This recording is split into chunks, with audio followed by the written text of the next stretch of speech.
yang membedakan sikap dan tindakan kita, bagaimana penilaian kita terhadap sesuatu itu.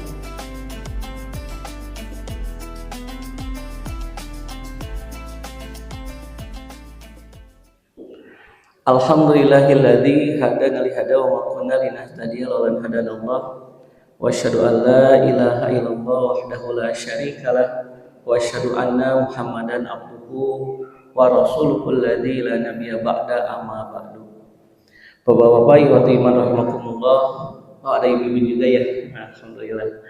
Bapak Ibu ikhwati iman rahimakumullah, alhamdulillah berkat rahmat, hidayah serta inayah dari Allah Subhanahu wa taala di hari Ahad ini bertepatan dengan tanggal 16 Syawal 1447 Hijriah di tempat yang insya Allah dimuliakan oleh Allah, Masjid Fathul Ummah. Alhamdulillah kita masih bisa memanfaatkan kesempatan waktu yang telah Allah berikan pada kita untuk kita isi dengan salah satu di antara amalan yang terbaik dari sisa hidup kita, yaitu thalabul ilmi. Harapan kita mudah-mudahan bertambah hari, bertambah ilmu kita, juga bertambah pengabdian dan ketakwaan kita kepada Allah Subhanahu wa taala.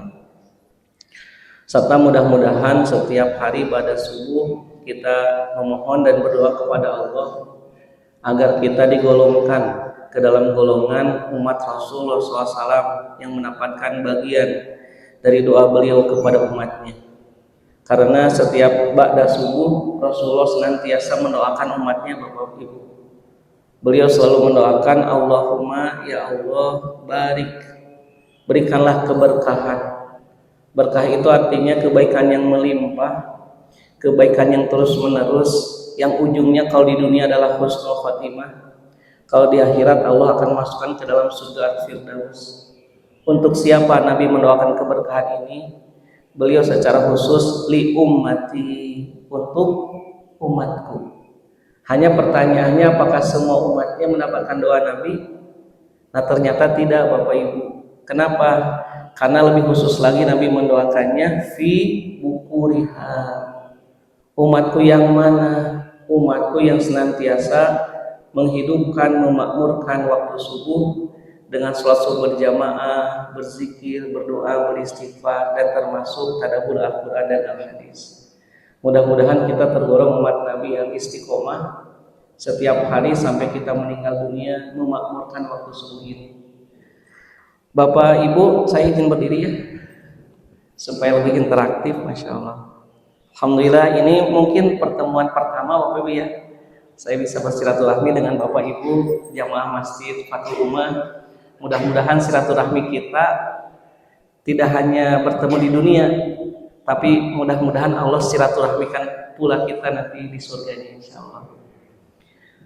Bapak-bapak ini karena kecil ya, mudah-mudahan bisa melihat ya. Nah, judul kita hari ini Bapak-bapak, kita tulis dulu basmalah ya. Bismillahirrahmanirrahim, supaya Bismillahirrahmanirrahim. Ini karena whiteboardnya kecil, tidak apa-apa. Hari ini kita membahas Bapak Ibu, insya Allah temanya tadi sudah dibacakan, mensyukuri nikmat yang terbesar. Kalau kita Bapak Ibu mentafakuri semua nikmat Allah dari mulai kita lahir sampai hari ini banyak atau banyak sekali Bapak Ibu? Banyak sekali ya. Mungkinkah bisa terhitung? Tidak akan mungkin. Kenapa? Karena dalam surat An-Nahl dan Ibrahim itu 2 ayat. An-Nahl 18, Ibrahim 34. Allah berfirman, wa in ta'uddu nikmatallahi la tuhsuha. Kalau seandainya kita menghitung-hitung semua kenikmatan yang telah Allah berikan pada kita, pasti tidak akan bisa menghitungnya. Saking apanya Bapak Ibu? Saking banyaknya. Dari mulai ujung rambut sampai ujung kaki, bahkan semua yang Allah ciptakan. Ini begitu sangat banyak sekali. Nah kalau sekarang hari ini mumpung di bulan Syawal ya. Syawal itu dari kata salah ya, sul sawalan, artinya bulan untuk semakin meningkatkan amal ibadah kita. Kalau kita menghitung-hitung nikmat Allah yang Allah berikan pada kita, kira-kira Bapak Ibu ya, Apa nikmat Allah yang paling besar yang Allah berikan pada kita? Coba Pak. Kira-kira apa Pak, Bu? Nikmat yang terbesar apa Pak? Nikmat iman. Kita tulis dulu ya. Nikmat apa yang pertama Pak? Iman yang terbesar. Apalagi Pak, Bu? Ya, Islam. Ini biasanya suka dibaca oleh para khatib ya. Iman Islam. Apalagi Pak, Bu? Apa? Sehat, ya betul. Nikmat sehat. Apalagi Pak? Iman, Islam, sehat. Yang paling besar yang Bapak Ibu rasakan. Sudah Pak, cukup? 3 aja. Apa? Rizki. Nah, ada ya, alhamdulillah.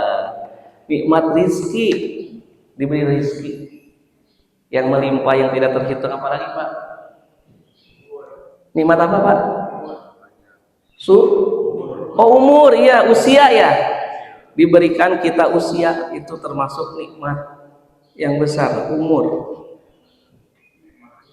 Nikmat udara, Masya Allah. Bayangkan Pak, kalau tidak ada udara kita, walaupun punya harta sebanyak apapun, tidak nikmat kan? Udara itu berbayar atau gratis Pak? Gratis, Masya Allah. Dan ini jarang kita rasakan, padahal setiap detik kita bisa menghirup Pak. Masya Allah, itu nikmat. Nikmat apa Pak? Nikmat air. Masya Allah, betul tuh. Akhirnya keluar ya. Semangat ya Pak. Ini sengaja ada, mudah-mudahan nanti ada whiteboard besar. Nikmat air. Tidak ada air kan repot. Apalagi Pak? Nikmat istri yang salehah. Masya Allah. Pasangan salehah, romantis Bapak ya. Pasangan apa? Pasangan yang solih atau soleha. Anak soleh berarti apa tuh? Keturunan yang soleh. Nah itu ya. Rabbana hablana min azwajina wa dzurriyyatina. Itu yang menyejukkan hati kita kan, kalau punya keturunan yang soleh. Yang soleh, yang menenangkan hati jiwa, yang bisa mengangkat derajat kita dunia dan akhirat. Itu nikmat yang tidak bisa digantikan dengan apapun. Ada lagi nggak Pak? Nikmat bisa tidur dengan nyenyak. Tuh Pak. Masya Allah. Nikmat apa tuh? Bisa tidur dengan nyenyak. Ada orang tidak bisa tidur Pak, tersiksa. Bahkan dia harus makan obat ini penenang tidur. Nah, ketika Bapak Ibu bisa tidur di mana saja, karena orang yang bisa tidur dengan nyenyak itu berarti tidak banyak pikirannya. Kenapa orang tidak bisa tidur Pak? Salah satu diantaranya karena banyak pikiran, tidak tenang. Makanya kenapa di majelis ilmu kita mudah tidur Pak? Karena tenang. Najat alaihimus sakinah, kata Rasulullah. Di majelis ilmu seperti ini Allah turunkan apa? Sakinah, ketenangan. Orang yang kalau sudah tenang mudah tertidur. Tapi jangan lagi menuntut ilmu Pak ya. Udah segini dulu Pak. Apa Pak? Nikmat ilmu, iya betul. Nikmat dapat ilmu. Nah ini nikmat yang luar biasa. Makanya kita selalu meminta pada Allah ya. Ihdinas siratal mustaqim. Nah bapak-bapak ya, ini kita 11 dan lain-lain saja ya. Nah, alhamdulillah dan lain-lain.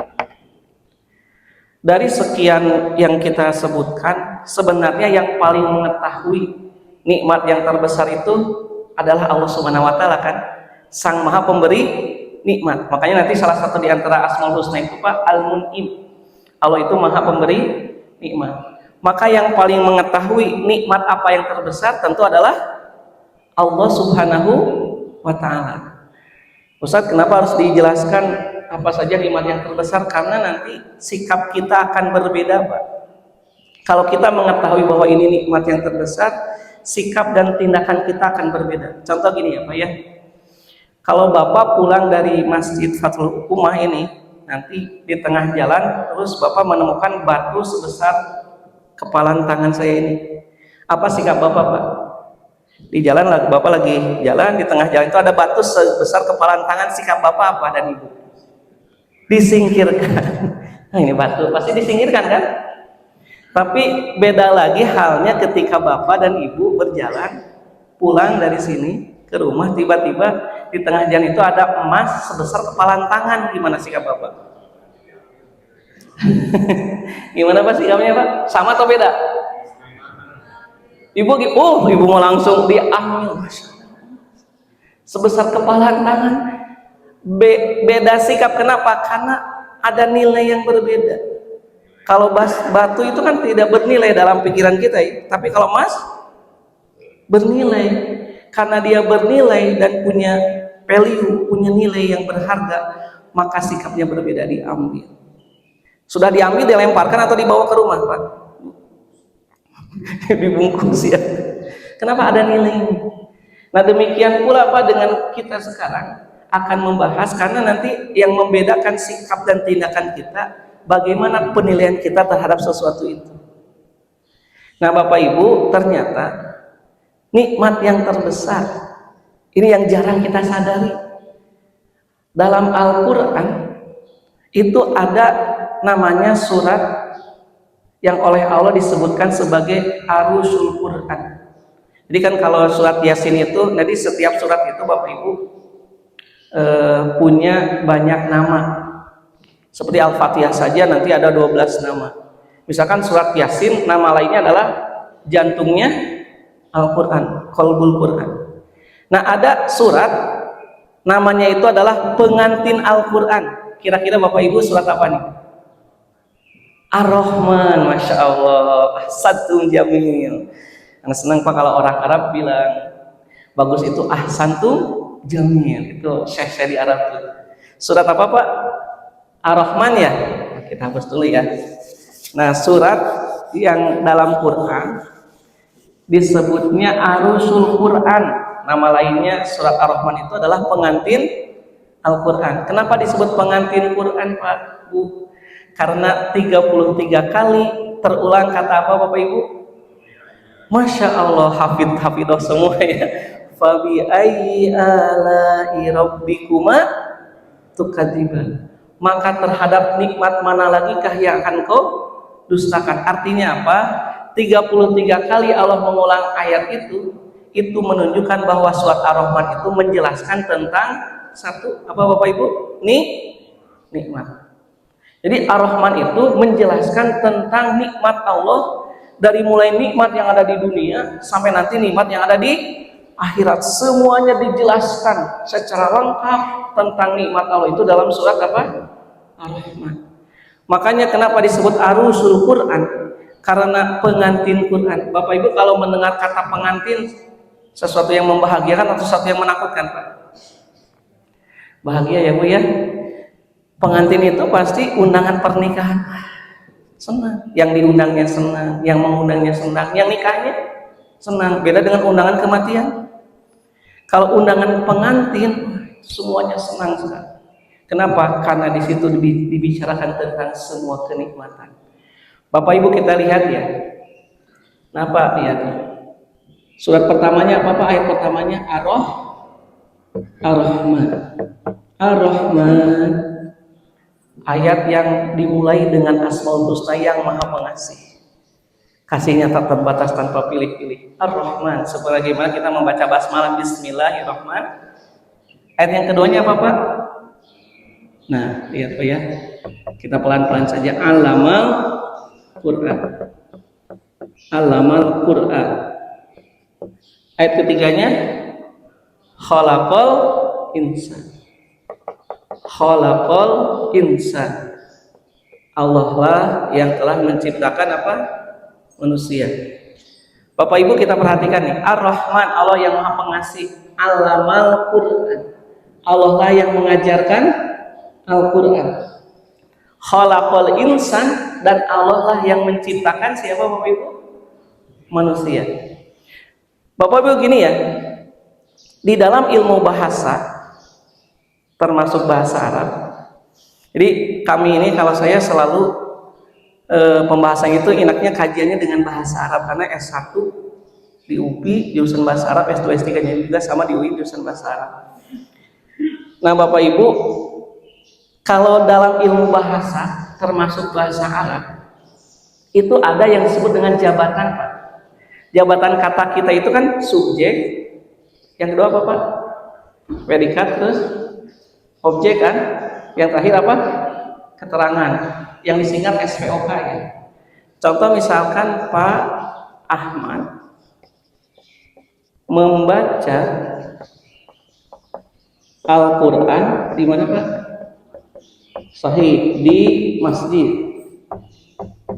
Pak Ahmad membaca Al-Quran di masjid. Nah, kalau kita tentukan jabatan, nanti menentukan jabatan itu dalam bahasa Al-Quran namanya mengi'rab, Pak. Ini penting sekali karena nanti akan ada kaitannya dengan makna ayat itu. Pak Ahmad jabatannya sebagai apa, Pak? Subjek. Subjek itu artinya pelaku ya. Membaca jabatannya sebagai apa, Bapak Ibu? Predikat. Predikat itu adalah pekerjaannya. Al-Quran sebagai apa jabatannya? Objek. Objek itu berarti yang dikenai oleh pekerjaan. Di masjid sebagai apa? Keterangan. Keterangan tempat. Jadi kalau Bapak Ibu ditanya gini, siapa yang membaca Al-Quran? Pak Ahmad. Nah, berarti paham, Pak. Apa yang dibaca oleh Pak Ahmad? Nah, itu ahsantum jamil. Itu berarti paham. Di mana Pak Ahmad membaca Al-Quran?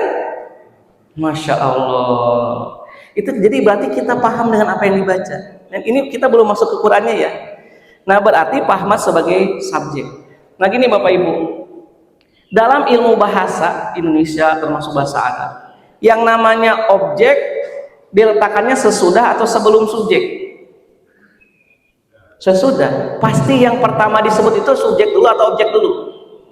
Subjek dulu. Jadi subjek selalu pertama, objek nanti ada setelah subjek. Bapak Ibu, sekarang kita kait ini ya. Yang membaca Quran itu siapa, Pak? Manusia atau Quran? Manusia. Jadi yang membaca Quran itu kan manusia ya. Yang mempelajari Quran siapa? Manusia. Yang memahami Quran? Manusia. Yang menghafal Quran? Manusia. Yang nanti mengamalkan Al-Quran? Manusia. Yang menyampaikan Quran siapa, Bapak Ibu? Berarti manusia jabatannya sebagai subjek, sebagai objek, Pak. Bapak Ibu, manusia sebagai subjek, sebagai objek. Yang membaca Quran, yang memahami Quran, yang menghafal Quran, yang mengamalkan Quran, berarti posisinya sebagai apa? Sahih, ahsantum jamil. Jadi al-insan jabatannya sebagai apa ini? Subjek. Sekarang kita lihat Quran posisinya. Quran itu yang dibaca oleh kita, yang dipahami oleh kita, yang dipelajari, yang diamalkan, berarti posisinya sebagai apa? Objek ya? Berarti Al-Quran jawabannya sebagai apa, Pak? Objek. Udah pakai bahasa Indonesia aja dulu ya, jangan dulu pakai bahasa Arab. Subjek, pelaku, objek yang dikenai pekerjaan. Bapak Ibu, kata para ahli tafsir, seharusnya khalaqal insana ini adalah ayat yang kedua. Kenapa, Pak? Ayat kedua, Pak? Nah, itu luar biasa, Pak. Bapak, kita sedikit agak ini ya, ke ilmu bahasa nih, Pak, supaya tidak ngantuk gitu ya. Berarti subjek itu harusnya di mana, Pak? Di awal atau di akhir? Di awal. Makanya kata ulama, seharusnya surat Ar-Rahman itu Ar-Rahman. Harusnya ayat yang kedua apa? Khalaqal insan. Allah ciptakan dulu manusia, setelah manusianya ada, baru Allah turunkan apa? Al-Quran.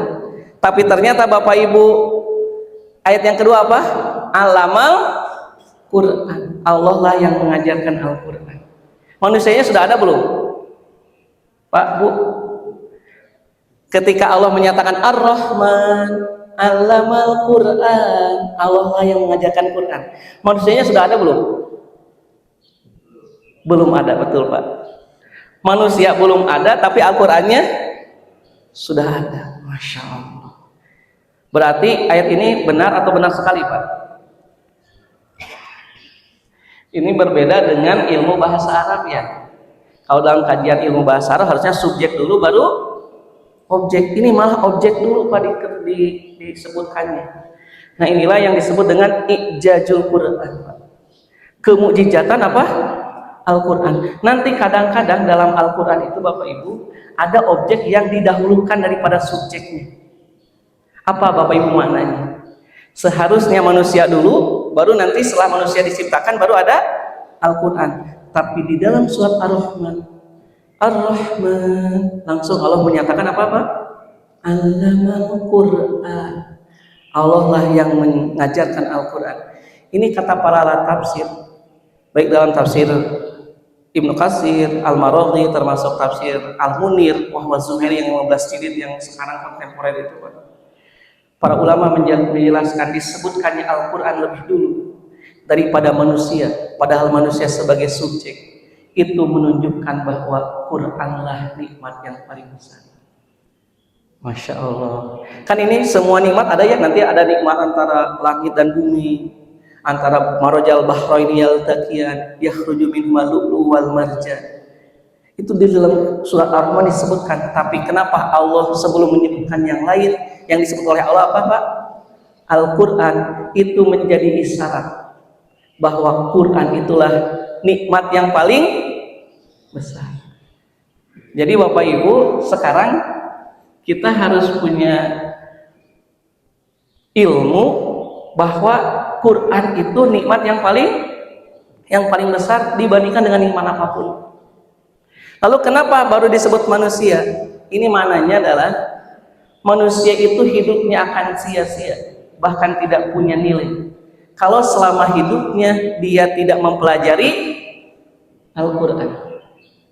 Maka nilainya manusia di hadapan Allah ketika hidupnya itu dia isi dengan apa Bapak Ibu? Dengan memahami, membaca, menghafal dan mengamalkan Quran, maka dia akan bernilai di sisi Allah Subhanahu wa taala. Masya Allah.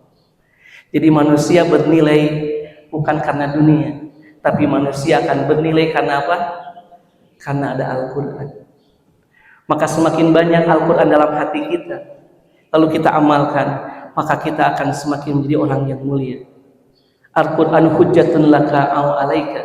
Kata Rasulullah, Quran itu nanti akan jadi hujjah, akan menjadi hujjah bagimu atau atasmu. Maksudnya apa?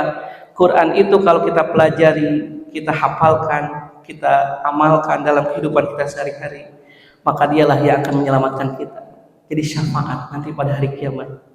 Tapi ketika kita melalaikan Quran, dalam Al-Quran Rasul menyatakan inna qaumi ittakhadha hadal Qur'ana mahzura. Ya Allah, kaumku menjadikan Quran ini sesuatu yang dilalaikan, diabaikan, maka Quran itu akan menjadi apa? Hujjah yang akan mencelakakan kita.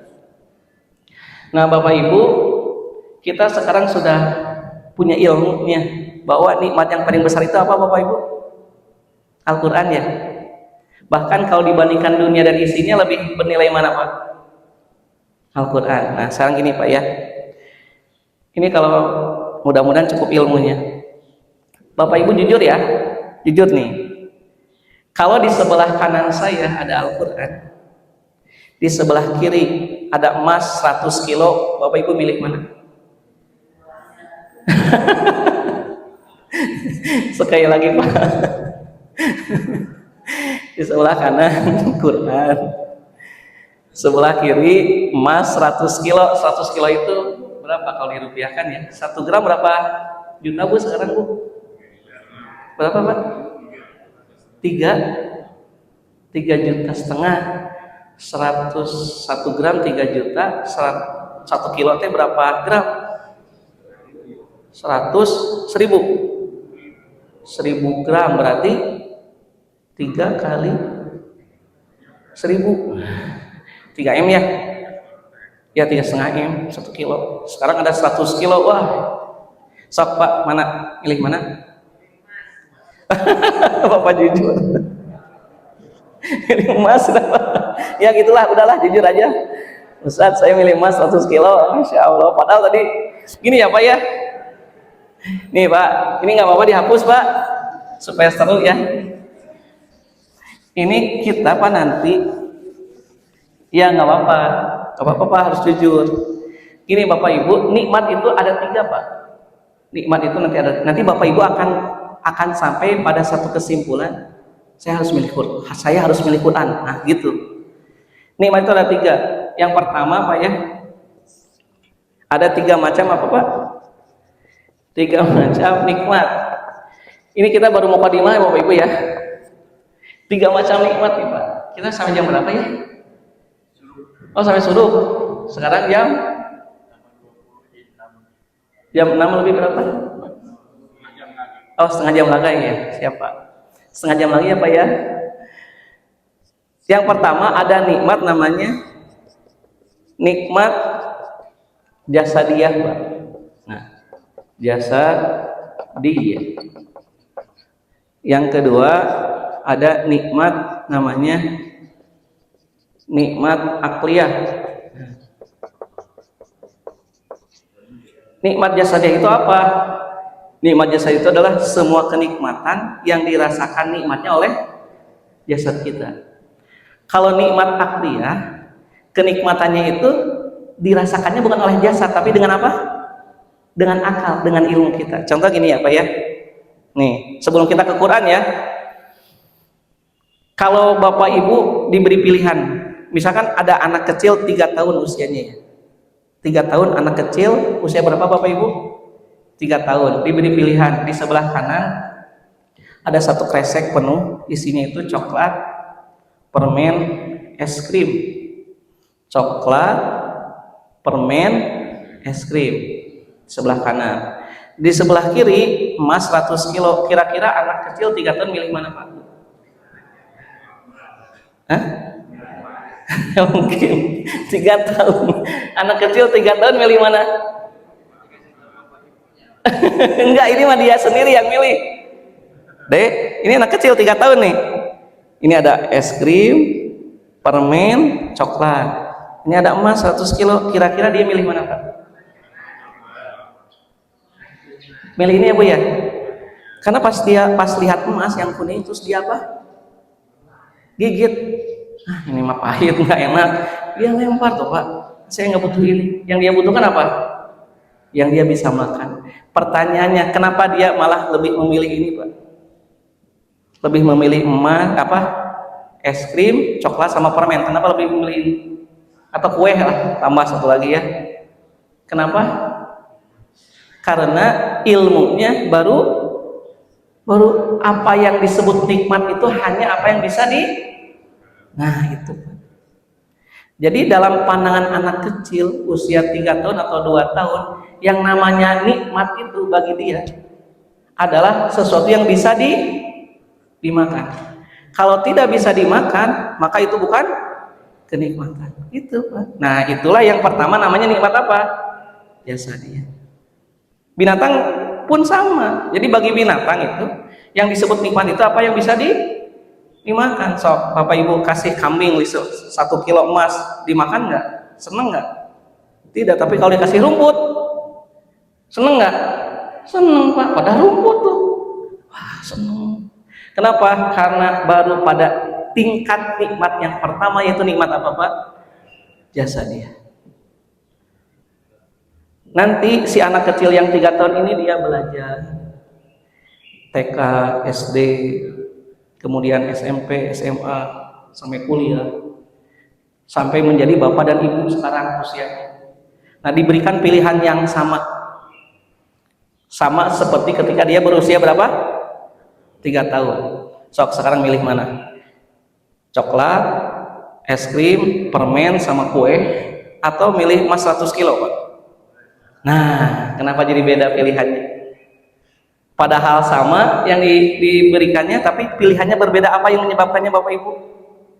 Nah itu Pak, betul sekali. Ilmunya bertambah.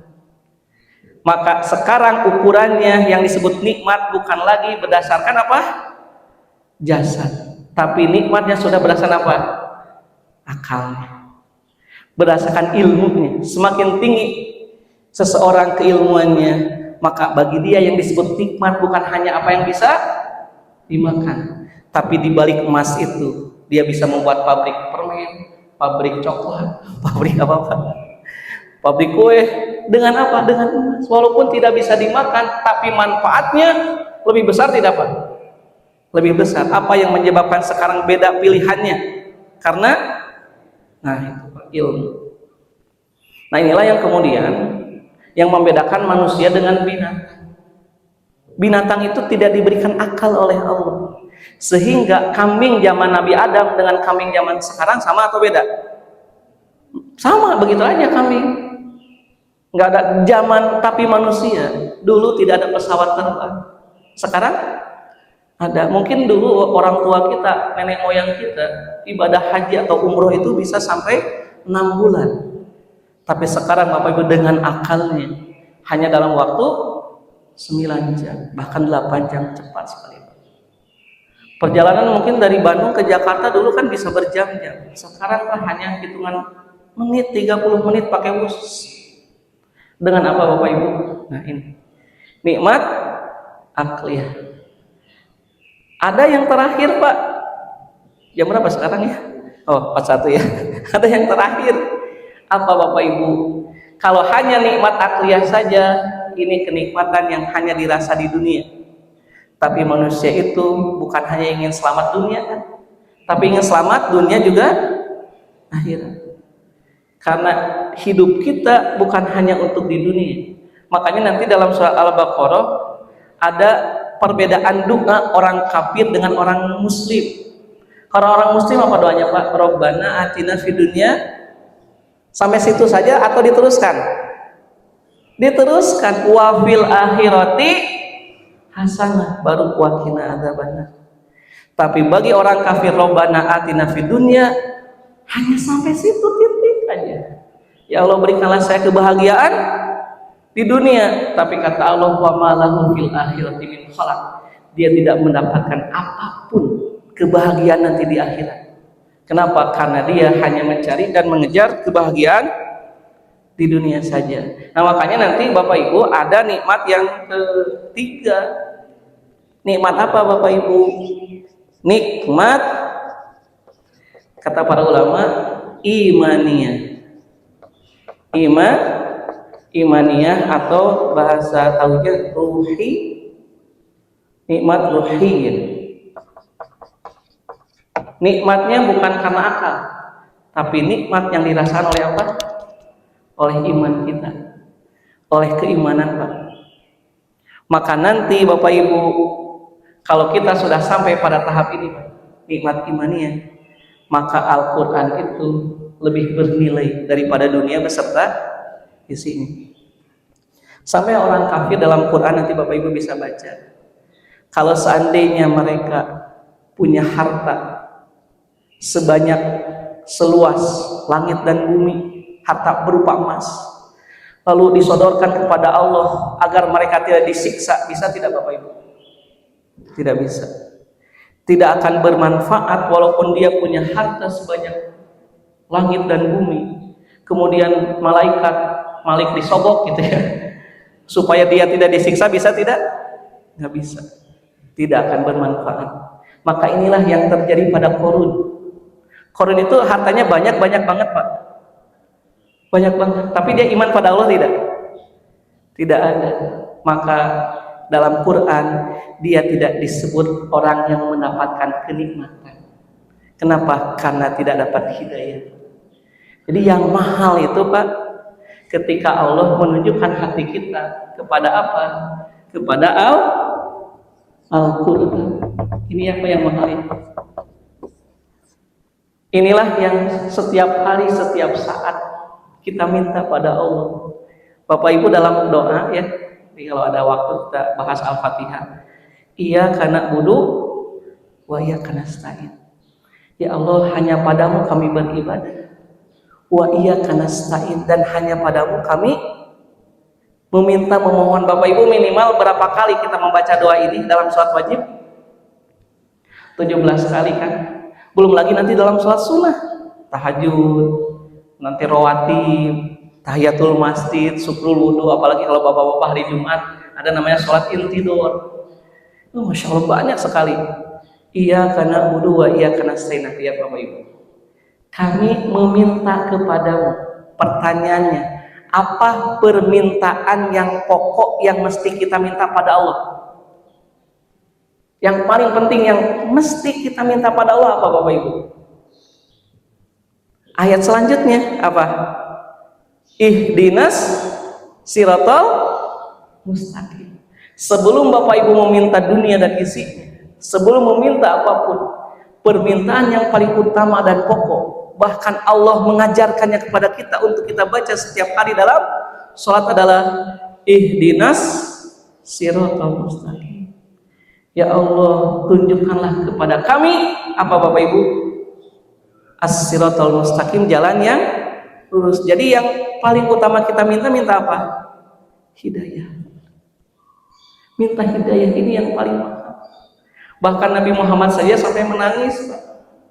Pamannya Abu Thalib yang sangat beliau sayangi, sangat beliau cintai, ketika menjelang wafatnya sampai beliau, ya ammi qul la ilaha illallah. Paman, kalau kita bahasa Sunda ini, katakanlah satu kalimat yang bisa menyelamatkan paman dari azab Allah. La ilaha illallah. Beliau lihat ke Nabi Muhammad, lihat ke Abu Lahab, tapi sampai wafatnya beliau tidak mengucapkan kalimat la ilaha illallah, sampai beliau menangis meminta ampun. Maka turun ayat innaka la tahdi man ahbabta walakinnallaha yahdi may yasha. Wahai Nabi Muhammad, sesungguhnya engkau tidak bisa memberikan hidayah kepada orang yang engkau cintai, tetapi Allah lah sang pemilik hidayah. Jadi Bapak Ibu, ketika Allah memberikan pada kita hidayah, kita bisa Allah mudahkan sholat ini, melangkahkan kaki ini Pak, untuk bisa sholat berjamaah. Ya itu kenikmatan yang begitu luar biasa. Bahkan ada orang yang meninggal, kalau kamu hidup lagi, kamu ingin apa? Apa Pak? Kata-kata dia, saya ingin bisa sholat subuh berjamaah di masjid. Masya Allah. Kenapa? Karena setiap langkah Bapak Ibu, apalagi sholat subuh Pak ya, itu akan membuat kita bersinar nanti di akhirat Pak. Pahalanya besar sekali. Nah ini yang paling mahal itu adalah hidayah. Dan pertanyaan hidayah itu apa wujudnya? Makanya nanti hidayah itu wujudnya adalah Al-Quran. Jadi ihdinas siratal mustaqim itu minta hidayah. Apa wujudnya hidayah? Nanti dalam surat Al-Baqarah Allah menjelaskan zalikal kitabu la raiba fihi. Nah itu Pak, hudan lil muttaqin. Makanya nanti dalam ilmu tafsir itu ada namanya tanasubis surah, hubungan surat dengan surat. Ada hubungan ayat dengan ayat, ada hubungan surat dengan surat. Satu ayat itu nanti dijelaskan dengan ayat yang lain di ayat selanjutnya. Kita mengatakan ihdinas siratal mustaqim. Ya Allah, kami minta padamu hidayah. Apa hidayah itu wujudnya? Maka dalam Al-Baqarah ayat kedua Allah menjelaskan dzalikal kitab, itulah Al-Quran. La raiba fihi, yang tidak ada sedikit pun keraguan tentang kebenaran Quran. Itu dari Allah, petunjuknya pasti benar. Jadi kalau Bapak Ibu ingin selamat, udah aja satu Pak, kata kuncinya ikuti Al-Quran. Rasulullah menyatakan aslim taslam, Islamlah kamu pasti selamat. Kalau kita Islam artinya apapun yang Allah firmankan, Rasulullah sabdakan dan contohkan, maka bagi orang beriman jawabannya hanya satu, sami'na wa ta'na. Pasti kami mendengar dan kami siap mentaati, pasti selamat. Dzalikal kitab, itulah Al-Quran, la raiba fihi, tidak ada keraguan dalamnya. Hudan ini Pak, hudan lil muttaqin. Quran itu akan menjadi apa? Hidayah. Jadi hidayah itu wujudnya apa? Al-Quran. Maka nanti Bapak Ibu, sikap manusia terhadap petunjuk itu ada 4 Pak. Kayak gini ya contohnya Pak. 10 menit lagi ya Pak ya. Kalau Bapak mau pergi dari Bandung ke Jakarta, kita punya teman, Pak, temui saya nanti di Jakarta, kita tidak pernah tahu rumahnya, belum tahu. Maka apa yang kita lakukan Pak? Ada GPS ya Pak ya? GPS di mobil. Nah Bapak Ibu, ada orang yang Dia naik mobil dari Bandung mau ke Jakarta, ada GPS. GPS-nya itu ada, tapi dia tidak buka, tutup aja. Kira-kira sampai nggak Pak? Nggak akan sampai ya. GPS-nya ada, tapi nggak dinyalakan loh Pak. Ditutup. Dia mau kemana? Gimana dia? Nggak akan sampai. Itu ada orang yang Quran itu sebagai petunjuk hidupnya, yang akan bisa menyampaikan dia ke surganya Allah, tapi Qurannya ditutup. Kira-kira jadi petunjuk nggak Pak? Nggak akan. Jadi Qurannya hanya disimpan di rumah, kalau di masjid dilihat, tidak pernah dibuka. Maka itu sikap yang pertama. Ada orang yang tahu bahwa Quran itu sebagai petunjuk, tapi tidak pernah dibuka. Ibaratnya seperti orang punya GPS, GPS-nya dimatikan. Ada yang kedua Pak, ada orang yang naik mobil, GPS-nya ada, GPS-nya dia buka, nyala, tapi dia nggak ngerti, nggak paham. Kira-kira sampai nggak Pak? Nggak akan sampai juga. Kata GPS, turn right. Turn right itu namanya. Turn right. Apa? Dia nggak ngerti. Cegahnya ke kiri aja. Betul nggak Pak? Salah. Padahal turn right itu artinya apa? Ke kanan. Turn left. Turn left. Apa nih? Dia nggak paham. Terus ada petunjuknya dia nggak ngerti. Apa-apanya nggak ngerti. Kira-kira sampai nggak? Nggak sampai. Sama seperti orang yang dia baca Al-Quran, tapi dia tidak paham isinya, maka akan jadi hidayah tidak Pak? Tidak akan jadi hidayah. Walaupun dia membaca berapa kali, tapi dia tidak ngerti, maka tidak akan jadi hidayah. Ini yang kedua. Yang ketiga Pak, yang ketiga ada orang yang dia naik mobil, kemudian GPS-nya dibuka, dan dia paham. Saya ngerti, turn right belok kanan, turn left belok kiri. Ini kalau merah dia macet, harus cari alternatif yang lain, nanti akan diarahkan. Wah dia paham banget dengan GPS-nya. Beberapa meternya harus belok kiri. Wah dia ngerti apa yang disebutkan oleh GPS-nya. Tapi dia tidak mau mengikuti. Sampai nggak Pak? Kata GPS-nya, turn right belok kanan, saya ke kiri ya. Kemudian tetap di jalanmu, wah saya mau mundur. Kira-kira sampai nggak ke tempatnya? Nggak akan sampai. Maka ada orang yang dia ngerti Quran, hafal Quran, kata Quran aqimus sholat, dia nggak sholat. Ya ayyuhalladzina amanu kutiba alaikumusiyam, pas bulan Ramadan dia tidak sahur. Bayarlah zakat, dia tidak mau zakat. Wabil walidaini ihsanan, berbuat baiklah kepada kedua orang tua, dia tidak mau berbuat baik. Kira-kira sampai ke surga nggak Bapak Ibu? Nah itu Pak, seperti orang yang paham GPS tapi dia tidak mau ikuti, naudzubillah.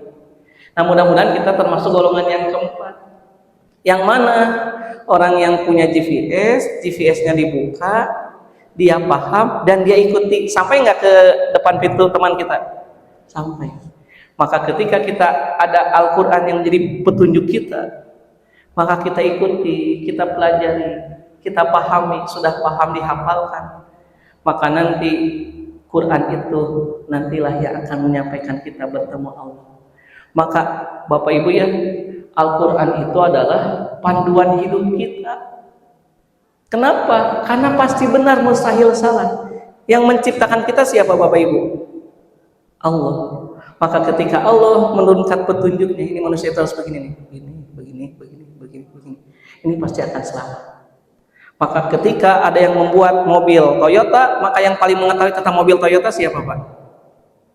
Pasti pembuatnya. Bapak Ibu membeli mobil Toyota, tapi buku panduannya SAF. Kira-kira percaya nggak? Nah, SAF buku panduannya nggak akan. Maka ketika Bapak Ibu membaca Al-Quran, yang Allah adalah pencipta kita, maka itu pasti benar. Ibu-ibu tutuplah aurat, itu akan menyelamatkan. Terus ada pernikahan, tidak boleh hubungan tanpa pernikahan. Makan dengan tangan kanan. Makan harus sambil duduk semuanya, bahkan termasuk masuk WC diatur tidak dalam Islam Bapak Ibu. Ada aturannya. Kaki apa yang didahulukan, apa yang dibaca. Ketika kita tidur, Masya Allah, begitu lengkap sekali Pak. Luar biasa. Ini sampai jam berapa ini? Udah ya? Udah dulu aja. Sudah ada yang angkat tangan. Nah, Bapak Ibu, insya Allah mudah-mudahan nanti kalau ada waktu lagi kita akan lanjutkan. Karena nanti gini Pak ya, kesimpulannya sikap kita terhadap nikmat yang besar ini adalah tadabur. Nanti tadabur itu mananya ada 4 Pak. 1, membaca sesuai dengan nama Al-Quran, Al-Quran. 2, mempelajari tulisannya, Alkitab. 3, adzikru, Quran itu selain dibaca juga harus dipelajari, dipahami. Jadi tadabbur Quran itu ada 4 nantinya Pak. Al-Quran dibaca, yang kedua Alkitab dipelajari tulisannya, yang ketiga adzikru, nama Quran itu kan adzikru, yang ketiga artinya harus dihafal, yang keempat nama Quran itu adalah Al-Furqan. Al-Furqan itu artinya bisa membedakan mana yang benar dan salah, berarti Quran itu harus diamalkan. Nantilah kita bahas ke depan insya Allah. Maka Bapak Ibu bila ada pertanyaan silahkan Pak. Ada ininya nggak ya? Oh ada. Mangga Pak. Bismillahirrahmanirrahim. Waalaikumsalam warahmatullahi wabarakatuh. Pertama kali saya di mata bapak saya di beberapa posisi Ustaz. Masya Allah. Pak siapa Pak? Pak Igi. Apa Diki? Masya Allah, tabarakallah ya Ustaz. Amal Quran dari aneka mas sehingga saya tadi berpikir Ustaz, bagaimana ini karena latar belakang pendidikan saya, kita bikin buku aja, bikin bukunya. Kenapa Muslim itu karena saya dalam kepala misalnya, kemudian saya berpikir, saya sejak umur 20-an sudah mendirikan MTA. Masya Allah, barakallahu fikum Pak Diki. Saya kemudian berpikir bikin bukunya adalah dari mulai surat Al-Fatihah sampai Al-Nas, pesan Ahmad dalam Al-Baqarah sampai Al-Baqarah, Al-Imran sampai habis, supaya ini hidup misalnya kita nanti bisa waktu lagi kita bikin ibu atau apa. Kenapa Muslim itu tidak dalam belajar Al-Quran? Baru sampai di Al-Baqarah itu sudah bicaranya tentang keakhiran, sehingga bahasa kita mah terdistract, terdistract ke arah. Nah, memang tantangannya itu para akademisi, para aktivis, juga kita sebagai umat Muslim, memang Allah kasih cara kita memang luar biasa. Ulul albabnya di sini gitu. Jadi kita memudahkan umat. Jadi seperti biasanya, oh Nabi utama ada di orang gitu ya. Padahal ini cuma berulang mental. Ini sebenarnya sebuah trigger misalnya minggu lalu. Jadi apa pesan Ahmad dan Allah Ali An-Sa'am yang lanjut, sehingga nanti seorang Muslim bisa akrab dengan Al-Quran. Karena kalau Al-Furqan gitu misalnya itu masih digas masih. Oh, jadi jalan para temukan belum menjadikan Al-Quran itu sebagai negara sebenarnya amal Al-Quran atau Al-Quran gitu ya. Kemudian imannya dan mulia itu mengalahkan jasanya dalamnya. Bagaimana implementasinya? Nah kayaknya bisa berasa, bisa kita lagi, bisa ketemu lagi. Kita berpikir bab 1 pesan akhlak dan Al-Quran. Untuk bab sirahnya kita sampaikan dulu. Tapi dari sirah itu ada iktifah dalam kisah dan Israel. Sampai ini mah baru ide bisa. Masya Allah. Kalau misalkan dengan bapak lain kalau mungkin yang saya sampaikan mungkin bukan pertanyaan, tapi lebih kepada gagasan.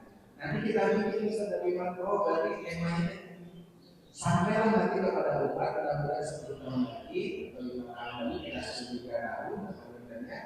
Nanti tengok ini, jadi muatan Ar-Rahman itu dari mulai atas ke Al-Rahman ke Allah Tuhan, lanjut sampai ke Allah ini. Bahkan doa kayaknya akan betul-betul itu Al-Quran itu betul-betul nikmatnya yang Ini bagi kita bisa. Iya, Masya Allah. Bisa kita lanjutkan lagi. Masya Allah. Ini pun ide ini sekarang sampaikan dari sampaikan tadi dari yang dibagikan emas dengan Al-Quran. Problemnya kenapa akal itu tidak dipilih? Oh ternyata memang akal itu ibaratnya sebuah kaki yang masukkan susu. iya. Hidangannya terlalu bahan baku makanan belum menjadi sebuah hidangan. Itu aja kan? Mungkin itu saya bisa sampaikan. Masya Allah. Assalamualaikum. Waalaikum. Barakallahu fikum Pak Diki, luar biasa Bapak Ibu. Insya Allah mudah-mudahan apa yang disampaikan Pak Diki bisa menjadi satu kebaikan ya, jadi jariah. Jadi amal jariah nanti bisa diaplikasikan dalam bentuk wujud karya tulis. Karena kata Imam As-Syafi'i, al ilmu swaidun, ilmu itu adalah buruan. Qaid sujudaka bil hibalil wasiqah, ikatlah buruanmu dengan tali yang kuat. Wal kitabatu quyuduha, dan tulisan itu adalah sebagai pengikatnya. Di Imam As-Syafi'i mengajarkan bahwa ilmu itu harus dituliskan. Kenapa? Supaya bisa dipahami dengan lebih mudah dan bisa lebih abadi. Karena kalau sudah dalam wujud tulisan, itu akan kemanfaatannya bukan hanya ketika kita masih hidup, bahkan ketika kita sudah meninggal dunia pun, generasi turunan kita nanti insya Allah akan bisa memberikan kemanfaatannya. Luar biasa Pak Diki, insya Allah mudah-mudahan bisa menjadi satu ini ya, semangat pelucut apalagi di bulan Syawal. Jadi satu karya ilmiah membedah Al-Quran sehingga Al-Quran itu benar-benar dirasakan lebih bernilai daripada mutiara dan emas gitu ya, karena sesuatu itu akan bisa bernilai kalau kita paham Pak. Jadi kalau kita ngerti, berilmu, nah nanti akan lebih paham. Bahkan Bilal bin Rabah itu ya, ketika dia ditawari dengan harta sebanyak apapun, dia tetap dengan satu keyakinan Allahu Ahad. Karena semakin dia paham akan nilai sesuatu, maka dia akan semakin memperjuangkannya. Mudah-mudahan Bapak Ibu kita diberikan oleh Allah kemudahan untuk setiap hari bisa mempelajari Al-Quran sehingga mutiara-mutiara yang ada dalam Quran itu bisa tergali. Jadi ibaratnya Pak, Quran itu, tadabbur Quran itu seperti kita di pinggir pantai Pak ya. Kalau Bapak di pinggir pantai melihat pantai, yang terlihat apa Pak? Air laut aja kan? Tapi ketika Bapak menyelam ke dalam, maka Bapak akan melihat apa? Mutiara, ikan. Nah, tadabbur Quran itu artinya Bapak Ibu itu menyelami Al-Quran, membedah huruf per huruf, kata per kata, dibedah sehingga kita akan merasakan bahwa laut itu bukan hanya sekedar ada ombak, tapi di sana ada yang lebih bernilai. Maka demikianlah pula Al-Quran. Jadi Al-Quran itu ada makna zahir, ada makna batin. Mudah-mudahan makna batinnya ini bisa dikeluarkan gitu ya Pak ya, oleh para ahli ilmu dalam bentuk tulisan tadi sebagaimana yang disusun Pak Diki. Insya Allah Allah mudahkan. Jazakumullah khairan Pak Diki. Enggak Bapak Ibu ada yang lain silahkan. Sudah cukup nampaknya? Pas ya? Alhamdulillah. Sudah jam berapa? Oh pas tuh jam 6. Masya Allah. Bapak Ibu hatur nuhun. Mudah-mudahan walaupun pertemuan pertama, mudah-mudahan tidak hanya pertama, nanti Allah silaturahmikan kita, nanti insya Allah kita bertemu lagi. Allah pertemukan di dunia, dan yang luar biasa Allah pertemukan nanti kita di surga insya Allah Bapak Ibu ya. Kita tutup dengan doa kafaratul majlis. Subhanakallahumma wa bihamdika asyhadu an la ilaha illa anta astaghfiruka wa atubu ilaik. Rabbana atina fid dunya hasanah wa fil akhirati hasanah wa qina adzabannar. Subhana rabbika rabbil izzati amma yasifun wa salamun alal mursalin walhamdulillahi rabbil alamin. Wassalamualaikum warahmatullahi wabarakatuh.